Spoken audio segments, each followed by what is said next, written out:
Hey guys, Monday morning, Human Rights Day in South Africa, so public holiday, we can get to work on the car. I'm not sure if that's a human right, but it's certainly a privilege and we're going to take every opportunity. Friday is D-Day. We're going to be at the track as a practice day, and then Saturday racing at Red Star. First race for 2021. It's been a hell of a drought, so we're already into March, and this is the first time we're going to be allowed to race. So we're really excited. We've had all this time to get the car absolutely ready, and guess what? We've left it to the last moment again. There's still a bunch of stuff to do. So before Friday, we need to get wheel alignment set up. I've slotted the shock tires ever so slightly, well, as much as I can, but I just can't get I can't get more camber. I'm going to try and get as much as we can. I might need to do some more vicious slotting there. We need to get the spare seat out. We've got to get the fire suppression system installed and mounted. We've got some new sponsor stickers that have got to go on the car. A couple of other odds and ends. Nick is still busy with tuning and analyzing some data that we've pulled the other day. But for right now, I'm also doing a change to the fuel pump mod that we did.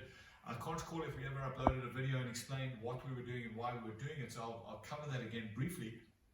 But there's actually a change that I want to make. So, for those of you who aren't aware, Nick, maybe step in here a little bit. I just want to explain how the fuel system works in this in the E46. In fact, all BMWs have got what is known as a double saddle design fuel tank. So it's always fueled from the right-hand side. That's the forward direction. We're looking towards the back of the car right now. So we fill from the right-hand side into this chamber. Once the tank is more than about, I guess, a half full, it spills over to the other side and fills the other chamber as well. And then as you drive, the fuel pump sits in this side and the fuel sender unit sits in this side. The pump also has a sender unit, so it measures both sides, averages them out or adds them together and communicates that with the DME. The pump from this side then pumps the fuel up to the fuel rail through the fuel filter, which has got an integrated fuel pressure regulator. So this here is the fuel filter. This is a vacuum line which comes off the intake manifold onto the regulator here. And I'm not entirely sure what the functionality of that is, but if you remove vacuum, you get more fuel pressure. So this seems to hold and regulate the fuel pressure down to the target 3.5 bar is what we believe we're supposed to be getting.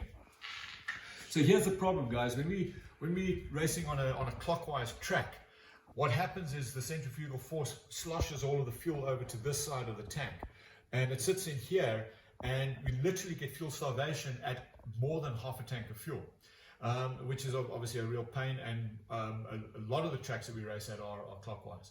So the only way to get around that without doing any modifications is to run with your tank almost full. So we'd start a race with more than 3/4 of a tank of fuel. And that's a hell of a lot of additional fuel and weight to be carrying around unnecessarily, just so that you can ensure that you don't starve your pump on this side. So the obvious answer then is to get a pump into this side as well.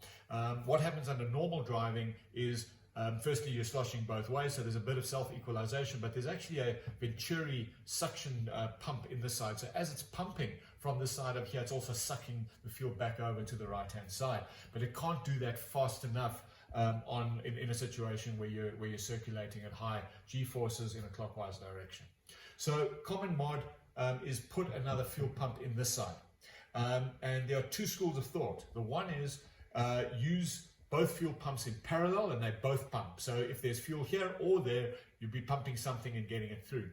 The second school of thought is to use this pump as a transfer pump and to continuously just pump any fuel which comes into this chamber across to that side. We went with the latter because I wasn't sure what would happen to fuel pressure if one of the pumps was actually running dry. So if one pump was submerged and the other pump wasn't, and they were both pumping in parallel, I wasn't sure what would happen if the one started to basically cavitate. So we went for the option where we're transferring the fuel from this side to that side, and it works. So we're able to run comfortably with a 1/4 of a tank of fuel. We haven't had any fuel starvation issues, I think, unless we've been really, really low. But even then, I think we've been absolutely great on fuel. So that's worked well. By the way, the pump that goes in here, the fittings are identical, but you don't use another E46 pump, you use an E36 pump. And the reason is that the little float fuel sender units on the left and right hand side, the dedicated fuel sender and the pump, are different. And if you put another E46 pump in here, the way the sender works on this side will not be properly understood by the ECU, and you'll get false fuel readings. E46 is kind of spot on, or close enough. So you put the E46 pump in here, and there's a lot of how-tos in terms of that on YouTube, and then your fuel gauge reading is great. So you've got 2 pumps, 2 senders in here. So problem for us is that for ourselves, guys in the UK and the guys in Canada, and I don't know if there's any other guys in right-hand drive countries like Aussie or maybe even Japan that are ever watching these videos, but if there are, right-hand drive cars means we're sitting on this side of the car. North Americans and Europeans are sitting on this side of the car. And from a weight distribution and balance point of view, it doesn't make sense to have the driver on this side of the car, the fuel on this side of the car, and if you haven't moved already, the battery on this side of the car. It really makes for a bad balance of weight down the right-hand side of the car. So we've already relocated our battery over to the left-hand side, and it's a lightweight battery anyway, so we've helped with that weight distribution. But the question is, why the hell do we want to be transferring all of this weight from the left-hand saddle into the right-hand saddle and maintaining all of the weight on the right-hand side of the car?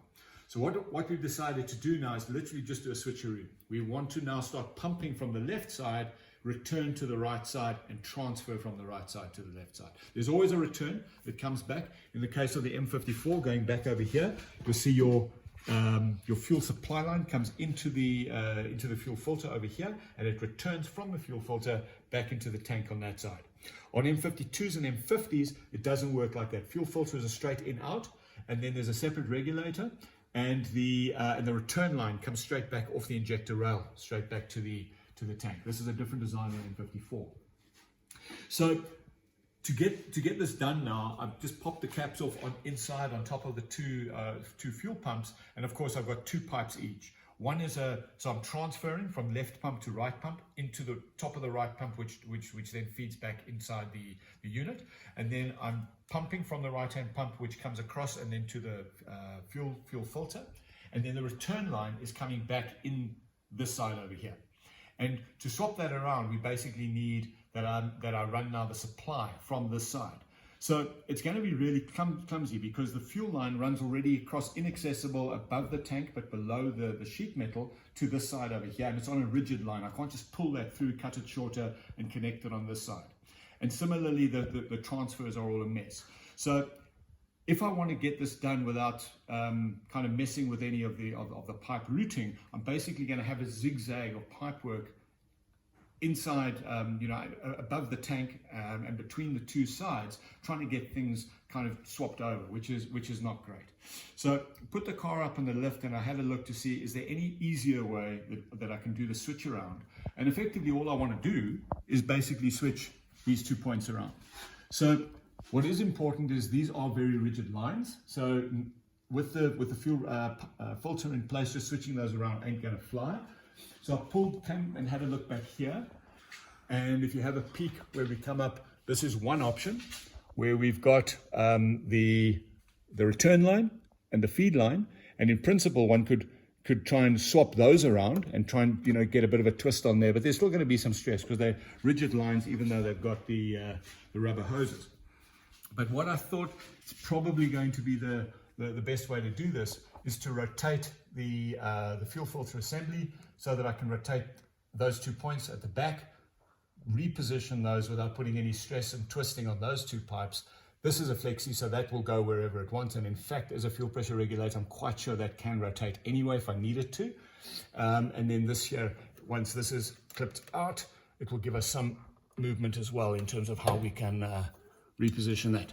So I've already loosened a couple of these clamps.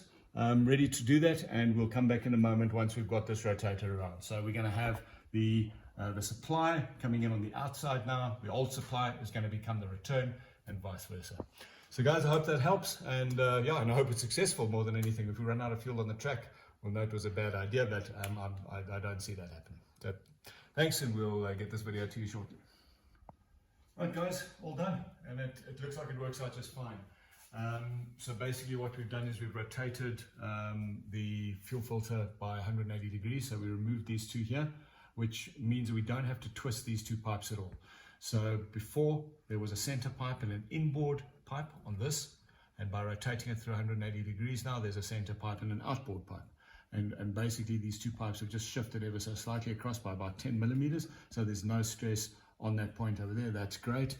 And then over here, the fuel pressure regulator on the output side, this point has of course moved from being inboard now to outboard. What that does mean is we can no longer get this pipe into both of the clips, but just getting it into the single clip over here is absolutely fine. More than enough support there for that. And then the fuel pressure regulator vacuum line now comes inboard. It's a bit of a tight radius here, but more than enough space. There's no pressure or kinking or any problem at this point over here. So it looks great, 180 degree rotation, and that effectively then rotates and swaps around the feed and return line back at the top, which means we can now go about swapping our lines in the car without having to too much zigzagging and additional pipe work. And yeah, just to confirm, our protective cover will fit on there quite comfortably. And there we go. So we'll pop that back on and we're done.